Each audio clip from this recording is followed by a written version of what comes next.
Nagpakita ng suporta ang House Young Guns sa programang naglalayong mabigyan ng electricity bill discount ang mga miyembro ng Pantawid Pamilyang Pilipino Program o 4Ps. Mula sa Batasang Pambansa, magbabalita si Carms Magluyuan live.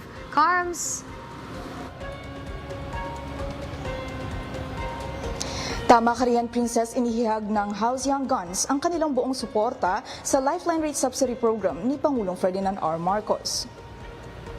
Sa ilalim ng bagong patakaran, otomatikong libre ang unang 50 kilowatt-hours ng konsumo ng kuryente para sa mga pamilyang benepisyaryo ng 4Ps. Ito ang Lifeline Rate Subsidy Program ni Pangulong Marcos. Hindi na kinakailangang dumaan sa mahabang pila o komplikadong proseso dahil automatic nang makakakuha ng discount ang mga 4Ps beneficiaries. Binigyan ng buong suporta ng House Young Guns ang programang ito, na kinabibilangan ni Deputy Speaker Paulo Ortega, Deputy Speaker Jay Cunghon, Deputy Majority Leader Ernix Janicio at Deputy Majority Leader Z. Alon Todio.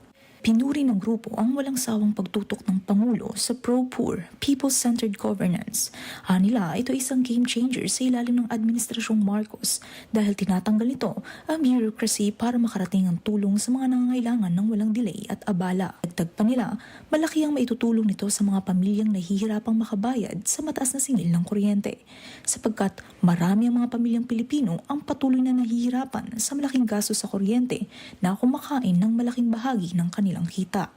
Sa kabilang banda, hinimok ng mga mababata sa mga pamilyang benepisyaryo na siguruhin ang kanilang enrollment status sa 4Ps upang agad na makinabang sa programa.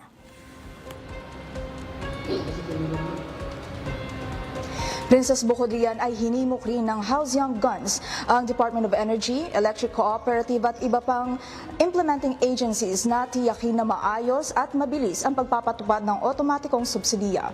Para sa balik sa inyo dyan. Carms, kailan ba magsisimulang ipatupad ang automatic subsidy program na ito?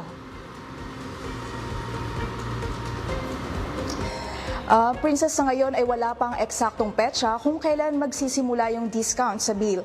Pero ngayong Pebrero ay magsisimula na ang automatic registration para sa mga miyembro ng 4Ps.